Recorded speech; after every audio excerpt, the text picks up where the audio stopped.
نہ کہ وہ یہ جو 2 کے مولویوں نے لکھ کے ان کے ساتھ بیٹھ کے یہ اسٹیبلشمنٹ کے ساتھ یعنی مافیا کے ساتھ یہ بنایا ہوا کہ اسلام کے خلاف ہم کوئی قانون نہیں بنائیں گے. یہ سود جو بینکوں میں چلتا ہے یہ اسلام کے خلاف نہیں ہے. عمران خان صاحب کو اس کو منیمائز کر رہے تھے کم سے کم کر کے, اور آخر کار ان کا یہ نظریہ کہ وہ اس چیز کے خلاف ہیں. وہ چاہتے ہیں کہ جلد از جلد اس سسٹم سے سود سے نکلا جائے. تو اس لیے اگر آپ سودی نظام کو ختم کرتے ہیں, آپ اللہ کی شریعت کو نافذ کرتے ہیں, آپ ایک فلاحی مملکت بناتے ہیں, آپ اس میں جو ہے ماڈرنزم بھی ہو, کیونکہ دین اسلام قیامت تک کے لیے ہے, اس میں بہت ساری جو ہے تحقیق کی ضرورت ہے. ہمیں تو یہاں پہ ہم داڑھی میں ابھی تک پھنسے ہوئے ہیں, یعنی کہ داڑھی ہے داڑھی نہیں. اگر داڑھی رکھی,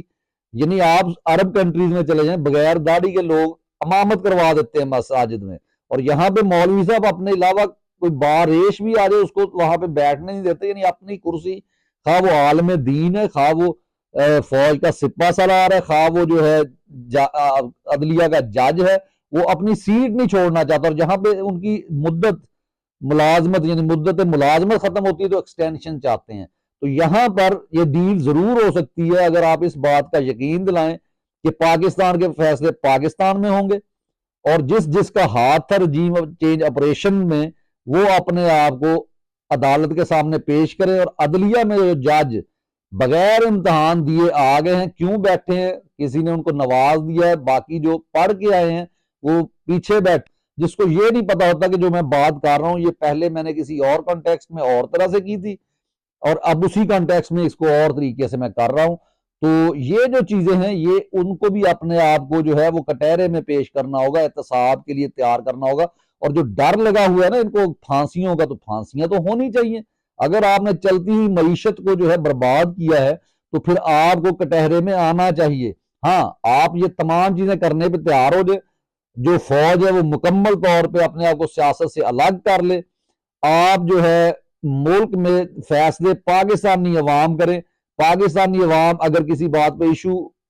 بنتا ہے تو جیسے عمران خان صاحب آ کے آپ کو لائیو پروگرام کے ذریعے جواب دیتے تھے, خواہ چند لوگوں کو وہ 40-50 لوگوں کی کالز آتی تھی, لیکن پورے پاکستان کی وہ ریپریزنٹیشنز کرتے تھے لوگ, وہ اپنے پرابلمز رکھتے تھے, اور وہ آپ کا جو وزیر اعظم تھا وہ جواب دہ ہوتا تھا. وہ اگر آپ کے خلاف کوئی ٹویٹ کرتا تھا کوئی سپر پاور کنٹری کا, امریکہ کا ٹرمپ, تو اس کو بھی جواب دیتا تھا. اگر تو آپ میں یہ ہمت ہے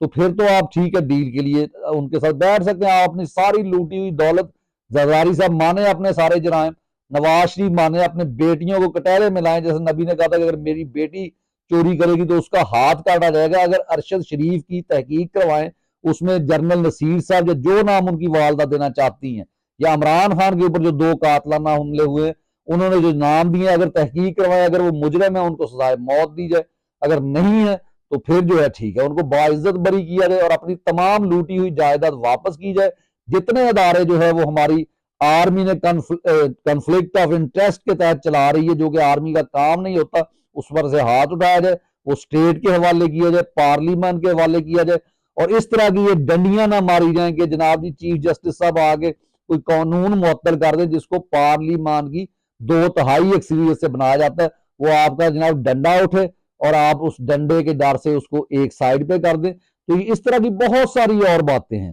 اگر یہ تمام چیزیں یعنی ایک اسلامی فلاحی مملکت جو کہ اقبال کا ایک خواب تھا, اس کی ساری شاعری کو بنیاد بنا لیں, قائد اعظم کے نظریات کو بنا لیں, قرآن کو رکھ لیں, نبی صلی اللہ علیہ وسلم کے, اور دیکھیں کہ غریب جو ہمارے سڑکوں پہ پھرتے ہیں ان کی حفاظت کا ذمہ لیں, تو عمران خان صاحب ڈیل کر سکتے ہیں. جی اجازت چاہتا ہوں,